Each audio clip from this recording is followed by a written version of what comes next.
नि सानोभन्दा सानो चाडपर्वलाई पनि एकदमै इन्जोयफुलका साथ मनाउँछु। मलाई मनपर्छ चाडपर्वहरू। चाडपर्व कसलाई मन नपर्ला।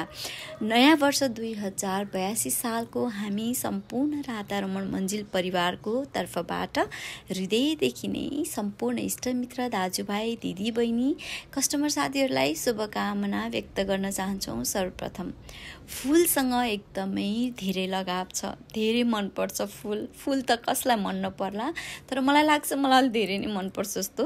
र यो बाल्टीको जुन भास थियो मैले होलीमा राखेको थिएँ, याद छ कि छैन हजुरलाई, धेरैले मन पराइदिनु भयो। अनि यो डिफ्युजर ल्याम्प के गर्ने एउटै सामान देख्दा बोर लागेको थियो, कलर गरेर यसलाई भास बनाइदिए। हेर्नुहोस् त यति राम्रो, सबैभन्दा राम्रो यहाँ अहिले यही भास छ होइन। पहिला त डिफ्युजर ल्याम्प थियो, अहिले चाहिँ मैले भास बनाएको छु। अनि यो तुलसी आकारमा जुन दियो छ, दिया यति धेरैले मन पराइदिनु भयो। Thank you so much. भन्नुहुन्छ कति राम्रो सामान लिएर आउनुहुन्छ भन्नुहुन्छ। सबै यो हजुरहरूको माया आशीर्वादले गर्दा हो।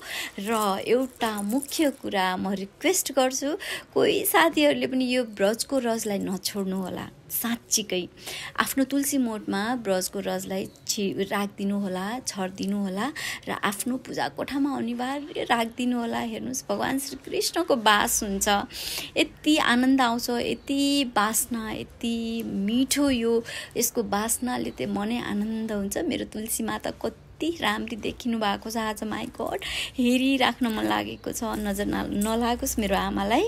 सर्वप्रथम आज पहिलो श्रृङ्गार मेरो तुलसी माताको है, एकदमै राम्री देखिनु भएको छ साथीहरू। यो फेस लगाएपछि त झन् यति राम्री देखिनु भएको छ।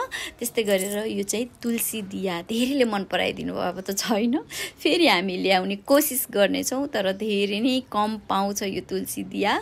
हेर्नुहोस् आज चाहिँ हामीले यसरी मनायौँ। मेरो चाहिँ आज नयाँ वर्षको सुरुवात चाहिँ यसरी भयो। हजुरहरूको कसरी भयो साथीहरू? हजुरहरूले पनि भिडियो राख्नु होला र हाम्रो भिडियोलाई मन पराइदिनु होला, माया गरिदिनु होला। धेरै राम्रो सामानहरू जुन राधा रमण मन्जिलमा हजुरहरूले सजिलै पाउनुहुनेछ। सम्पूर्ण साथीहरूमा ह्याप्पी न्यू इयर राम्रोसँग मनाउनु होला। हरे कृष्ण।